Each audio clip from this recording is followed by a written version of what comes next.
Welcome back to my channel. Finally আমার 4th সেমিস্টারের exam শেষ হয়ে গেছে, so I am very happy. তো চলো তোমাদের সাথে একটা নতুন রেসিপি শেয়ার করি। এটা ছিল সাবুর লুচি। দেখতে পাচ্ছ কী সুন্দর ফুলেছিল, প্রত্যেকটা লুচি ফুলেছিল। কিন্তু এটা যেদিন মা বানিয়েছিল তার পরের দিনই ঠিক আমার সিপিসি এক্সাম ছিল।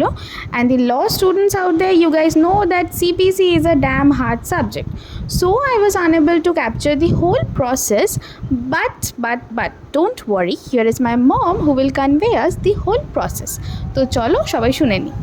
প্রথমে সাবুটাকে ভালো করে ভেজে নিলাম। যখন সাবুটা হালকা হালকা লাল লাল ভাব চলে এসছে, সাবুটাকে তখন নাবিয়ে ঠান্ডা করে নিয়ে তারপরে মিক্সিতে দিয়ে ভালো করে গুঁড়ো করে নিলাম। নেওয়ার পরে ময়দা যতটা পরিমাণ নেওয়ার ঠিক তার 3 ভাগের 1 ভাগ সাবুর গুঁড়ো আর 2 ভাগ ময়দা একসঙ্গে মিশিয়ে দিয়ে তার মধ্যে ময়দা যেমন মাখে লুচির জন্য যেমন ময়াম দিতে হয় সেই রকম সমস্ত কিছু ময়াম দিয়ে, আর তার মধ্যে একটুখানি দিতে হবে খাবার সোডা দিয়ে ভালো করে ময়াম দিয়ে ময়দাটাকে সুন্দর করে মেখে নিয়ে আধ ঘন্টা থেকে 1 ঘন্টা মতন সেটাকে ভালো ঢেকে রেখে দিতে হবে। ময়দাটা যখন বেশ সুন্দর নরম হয়ে যাবে তখন আস্তে আস্তে লেচি করে লুচিগুলো ভেজে নিতে হবে।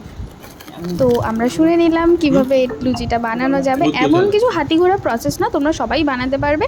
আর এটা খেতে দারুণ হয়েছিল, মানে নর্মাল লুচির থেকে ফার বেটার আর খুব টেস্টি হয়েছিল খেতে। তোমরা নিশ্চয়ই ট্রাই করো, আমাকে জানিও। টাটা।